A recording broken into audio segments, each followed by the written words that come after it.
ಬೀದಿ ನಾಯಿಗಳಿಂದ ದಾಳಿಗೆ ತುತ್ತಾಗಿ ಗಂಭೀರ ಸ್ಥಿತಿಯಲ್ಲಿದ್ದ ಮಂಗವನ್ನು ಸಮಾಜ ಸೇವಕ ನಿತ್ಯಾನಂದ ಒಳಕಾಡು ಅವರು ಪಶುವೈದ್ಯ ಡಾಕ್ಟರ್ ಸಂದೀಪ್ ಕುಮಾರ್ ಅವರಲ್ಲಿ ಚಿಕಿತ್ಸೆಗೆ ಒಳಪಡಿಸಿದ್ದರು. ಚಿಕಿತ್ಸೆಗೆ ಸ್ಪಂದಿಸದೆ ಮಂಗ ಮೃತಪಟ್ಟಿದೆ.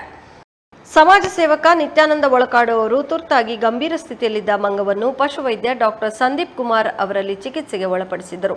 ಆ ಬಳಿಕ ಮಂಗದ ಕಳೇಬರವನ್ನು ಅರಣ್ಯ ಇಲಾಖೆಯ ವಶಕ್ಕೆ ನೀಡಿದರು. ಮಹಜರು ಪ್ರಕ್ರಿಯೆ ನಡೆಸಿದ ಬಳಿಕ ಕಳೇಬರವನ್ನು ದಹಿಸಲಾಯಿತು.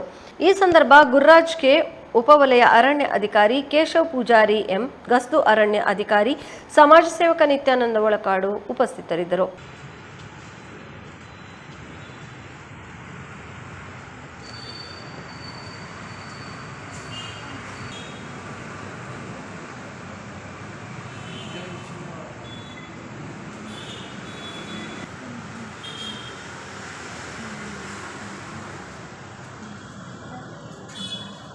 ಊಟ ತಿಂಡಿ ಮಾಡ್ಕೋ ಟೈಮ್ ಇದೆ ನಮ್ಗೆ ಗೊತ್ತಾಗುತ್ತೆ ಆ ಡ್ಯೂಟಿ ಅಂದರೆ. ಹೌದು, ಆಯ್ತು ಸರ್, ಆಯ್ತು sir, okay sir, okay okay, thanks sir, thanks.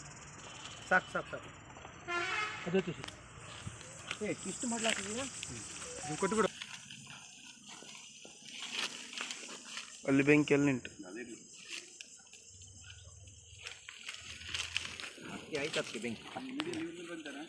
ಹಾಂ, ನಿಮ್ಮ ಸಹ ಬಂದಿದೆ.